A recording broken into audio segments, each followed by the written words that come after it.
Hello and welcome back to Intermarifica, New Mexico, the channel where we look at things of wonder from the perspectives of faith and reason, philosophy and theology. I'm your host, Daniel Kelly, and we'll be continuing on our look at Pope Leo's wonderful exhortation, Dilexi Te.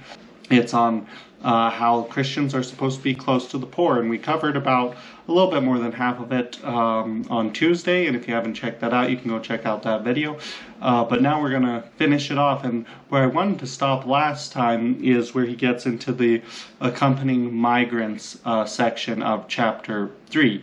So in chapter 3, remember this is the whole history of the church, walk with the poor, and we've talked about how the sick, we walk with the sick, prisoners, different kinds of people who are poor in different ways, and how the church has always done that.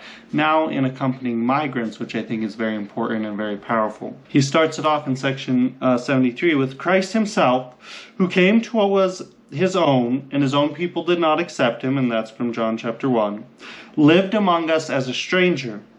For this reason, the church has always recognized in migrants a living presence of the Lord who, on the day of judgment, will say to those on his right, I was a stranger, and you welcomed me. And I think that's really, really important. Yeah, Jesus was a stranger, and we welcomed him. But I also think it's very important. The church has always recognized in migrants a living presence of the Lord. And that's a theme throughout this whole encyclical, finding the Lord in those who are poor. And I think that's really cool. And then he goes through, like he has in all these parts of chapter 3, he introduces a subject, and then he goes through all the saints and people who have done really well on that.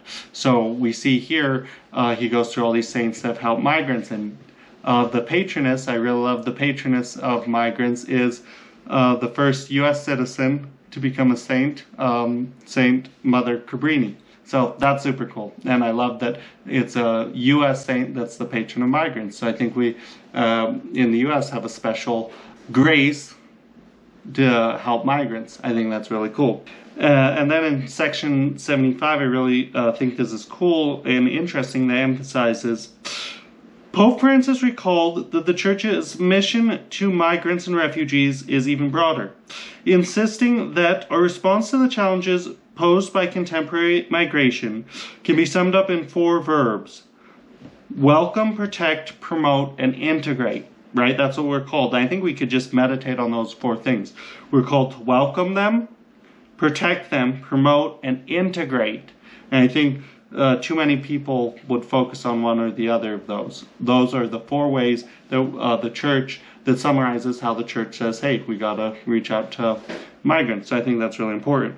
And then the next section in chapter 3 is called At the Side of the Least Among Us. And I like that in section 77 it starts out with Saint Teresa of Calcutta, Mother Teresa, right? She is such an icon of being close to the poor, right? That's who everybody thinks of it. And I just think it's really, really cool that he goes through her life and her grace of ministering to the least among us.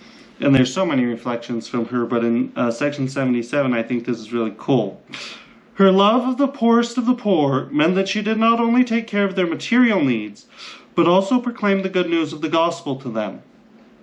We are wanting to proclaim the good news to the poor, that God loves them, that we love them, that they are somebody to us, that they too have been created by the same loving hand of God, to love and to be loved.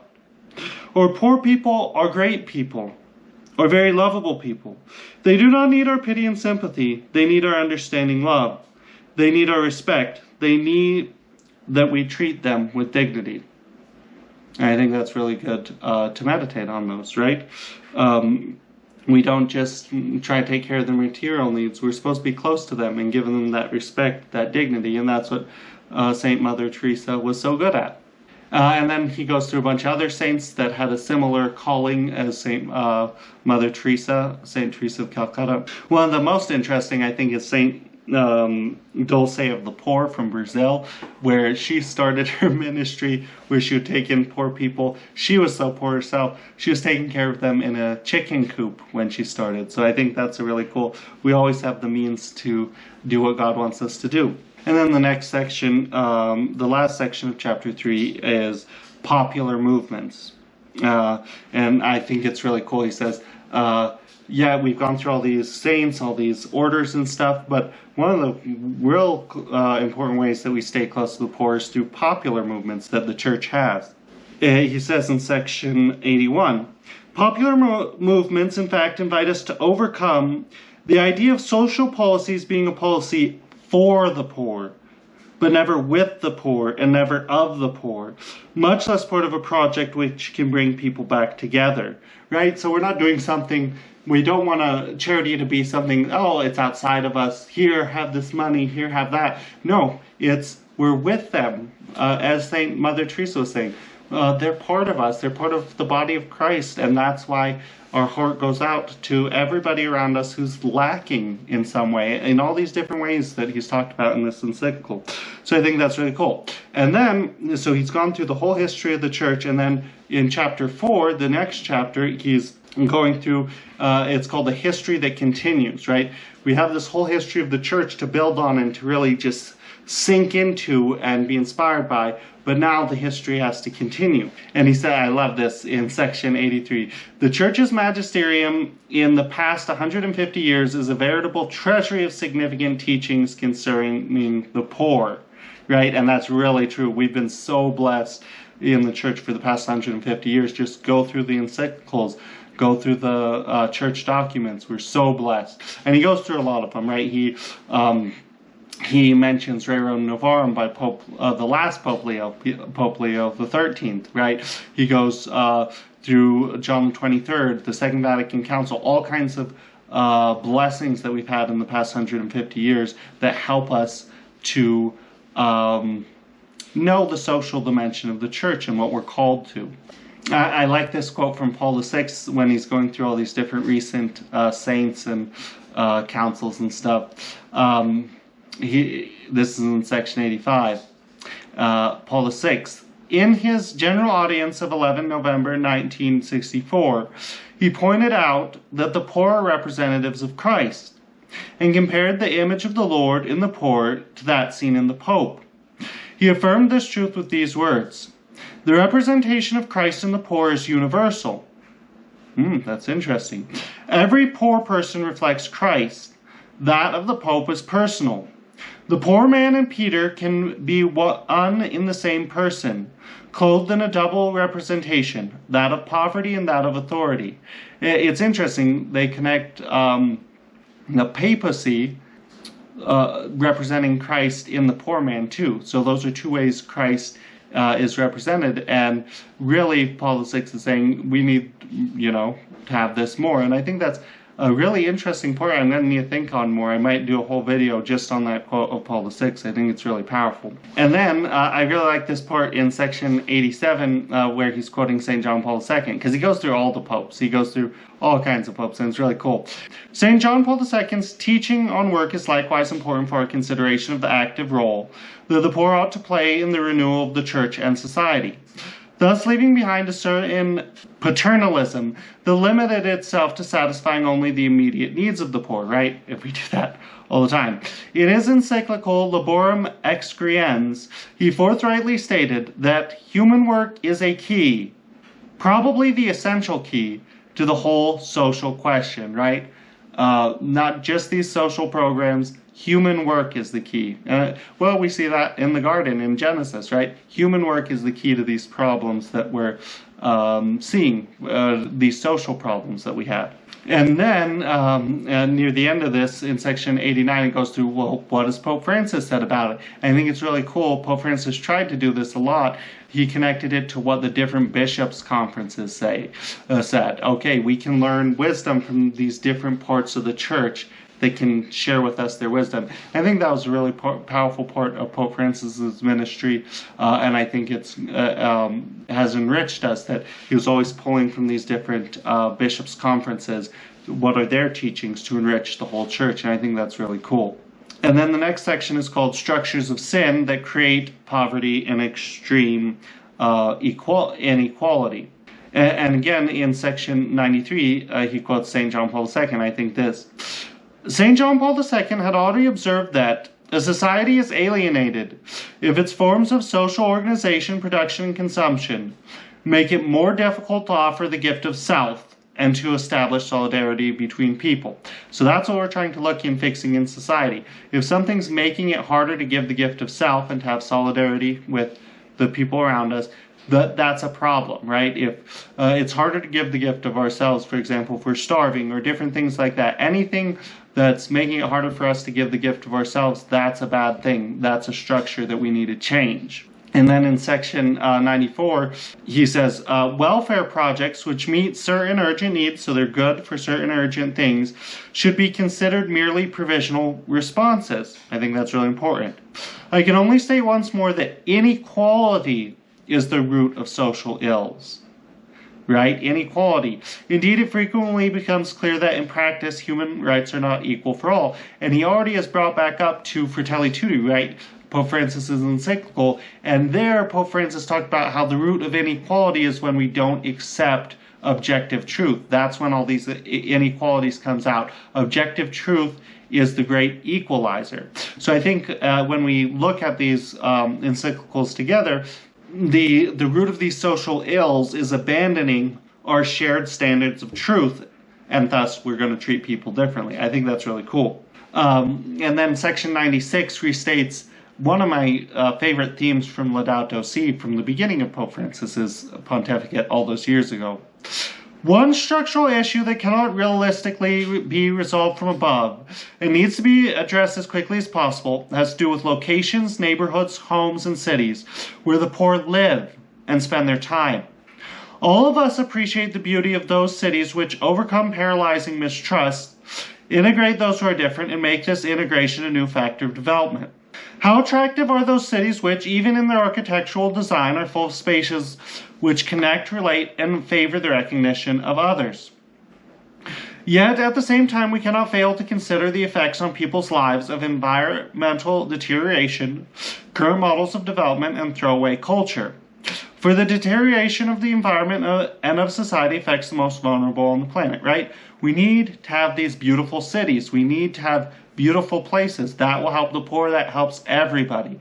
That helps us connect. We need to keep, even aside from the environment question, it's a question of, are we being good stewards? If there's trash and stuff everywhere, we're not being good stewards, and that hurts our ability to connect with other human beings. So I think that's really important to keep in mind and reflect on. And then next, there's this section, the poor as subjects, right? We're not supposed to treat them as objects, a problem that, we need to do something to. We need to do something to these people. They're subjects. And he has lots of really powerful words on that. So in section 100, he says, the Sedia document, that's from Latin America, he's drawing from these different bishop conferences, and Pope Francis would quote this one all the time. But he says, it insists on the need to consider marginalized communities as subjects capable of creating their own culture, rather than objects of charity on the parts of others. This means that such communities have the right to embrace the gospel and celebrate and communicate their faith in accord with the values present within their own cultures, right? They have something really positive to give us, and we're going to miss that if we're just treating them as a problem, as something that we need to do something with. And then he goes on later on in section 100. In the light of the gospel, we recognize their immense dignity and their sacred worth in the eyes of Christ. That's why we do what we do. Who is poor like them and excluded among them. Based on this experience of faith, we will share with them the defense of their rights. Yep, pretty straightforward, pretty cool. And he goes on in section 101, all this entails one aspect of the option for the poor that we must keep constantly in mind. Namely, that it demands of us an attitude of attentiveness to others. I mean, and I can see that in my own life. He talks about right, we need to be attentive to people, and when different family members and stuff suffer from dementia or different things that make them poor in a different way, it's very tempting not to be attentive to them because they're having brain trouble. But I love this. We need to be attentive to the poor among us. That's a big, important theme of taking care of the poor, and I love that. And then chapter 5, the last chapter, is titled A Constant Challenge, aptly named, right? So we've gone through the whole history, we've gone through the scriptures, we've gone through the history of the church, we've gone through the recent history, and now it's a constant challenge. What do we do about it? And I really like what he says in section 104. No Christian can regard the poor simply as a societal problem. They're part of our family. They're one of us. Nor can our relationship to the poor be reduced to merely another ecclesial activity or function.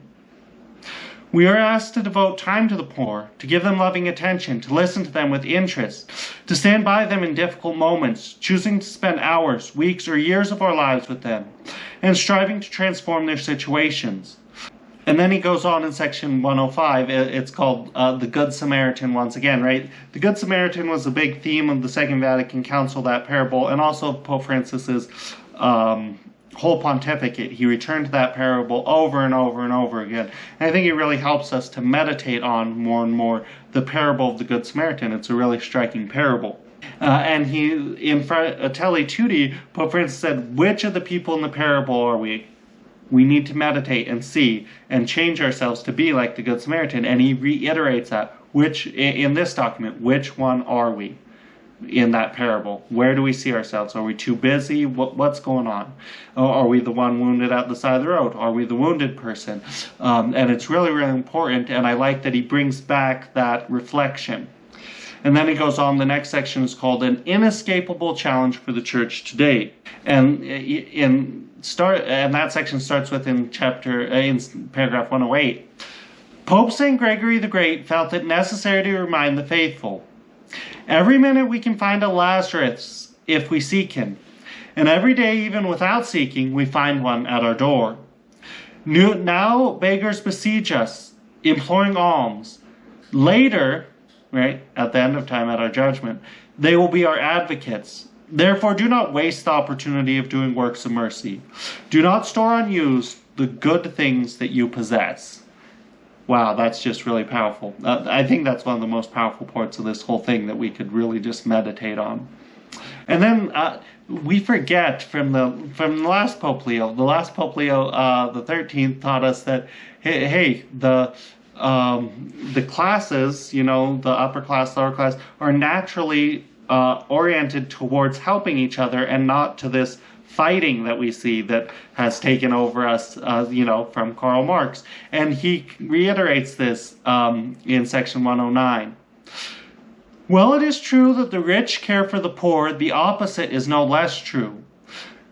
This is a remarkable fact confirmed by the entire Christian tradition. Lives can actually be turned around by the realization that the poor have much to teach us about the gospel and its demands, right? So the rich and the poor are supposed to support each other. God set it up in such a way that we're oriented towards the people that are different than us. And I think that's really good and really powerful. And we forget that all the time because we're always just looking at everybody as a problem or as an enemy, or not as, oh yeah, we help each other. We all have different gifts. Rich and poor have different gifts to offer to one another. And I think that's really cool. And then there's a reflection on Jesus in the poor that I think at the end of section 110 that is something that we miss. For Christians, the poor are not a sociological category, but the very flesh of Christ. And he's talked about this all through the document. It is not enough to profess the doctrine of God's incarnation in general terms. To enter truly into this great mystery, we need to understand clearly that the Lord took on a flesh that hungers and thirsts and experiences infirmity and imprisonment. Right? And in the incarnation didn't end. And so Jesus is still with us he is in heaven with his body, but he's in the poor, still hungering, thirsting. He transformed all of humanity by taking on our flesh. He goes on, a poor church for the poor begins by reaching out to the flesh of Christ. If we reach out to the flesh of Christ, we begin to understand something. To understand what this poverty, the Lord's poverty, actually is. And this is far from easy. I think that's really, that reflection on the incarnation, I think it's a really good way to wrap up what the Pope's been talking about here. And then he reminds us in section 114, Nor is it a question merely providing for welfare assistance and working to ensure social justice. Christians should also be aware of another form of inconsistency in the way they treat the poor. In reality, the worst discrimination which the poor suffer is the lack of spiritual care. Very stark words there. Our preferential option for the poor must mainly translate into a privileged and preferential religious care. And then he has a section on something that I think so he's like spiritual, super duper important. And then there's a section, almsgiving today, almsgiving, giving to the poor. What have we missed in giving to the poor? And this is the part you could just open up and meditate on. Almsgiving, right? It's the part that we, in our modern culture, a lot of times just get rid of, where you just give. That's what almsgiving is. I would like, he says in section 115, I'd like to close by saying something about almsgiving, which nowadays is not looked upon favorably, even among believers, right? We can't just give them money. Not only is it rarely practiced, but is even at times disparaged. Let me say once again that the most important way to help the disadvantaged is to assist them in finding a good job, so that they can lead a more dignified life by developing their abilities and contributing their fair share. In this sense, lack of work means far more than simply not having a steady source of income. Work is also this, but it is much, much more. By working, we become a fuller person, or humanity flourishes. Young people become adults only by working. The Church's social doctrine has always seen human work as a participation in God's work of creation that continues every day. Also thanks to the hands, mind, and heart of the workers, right? God creates every single day. He is creating right now. I wouldn't exist if he wasn't creating me right now. And we work on with him. We're co-creators in the work that we do. On the other hand, where this is not possible, we cannot risk abandoning others to the fate of lacking the necessities for a dignified life. Consequently, almsgiving remains, for the time being, a necessary means of contact, encounter, and empathy with those less fortunate. In section 116 he says, almsgiving at least offers us a chance to halt before the poor, to look into their eyes, to touch them, and to share something of ourselves with them. In any event, almsgiving, however modest, brings a touch of pietas into a society otherwise marked by the frenetic pursuit of personal gain, right? We're just so focused on advancement and ambition and all this stuff. And we need, almsgiving is a quiet, just giving of ourselves. In the words of the book of Proverbs, those who are generous are blessed, for they share their bread with the poor. And then he ends in this section of 119 of really, why do we need to give alms? Our love and our deepest convictions need to be continually cultivated, and we do so through our concrete actions. Remaining in the realm of ideas and theories, while failing to give them expression through frequent and practical acts of charity, will eventually cause even our most cherished hopes and aspirations to weaken and fade away, right? We got to act every single day, often, on love, to share love with people. For this reason, we Christians must not abandon almsgiving. It can be done in different ways and surely more effectively, but must continue to be done. And so there we go. That's the Pope's encyclical. It's really, his exhortation. It's really, really powerful. And I encourage you to go read it. I hope this little bit that I was able to share with you got you interested and gave you some food for thought. Have a wonderful day. God bless you.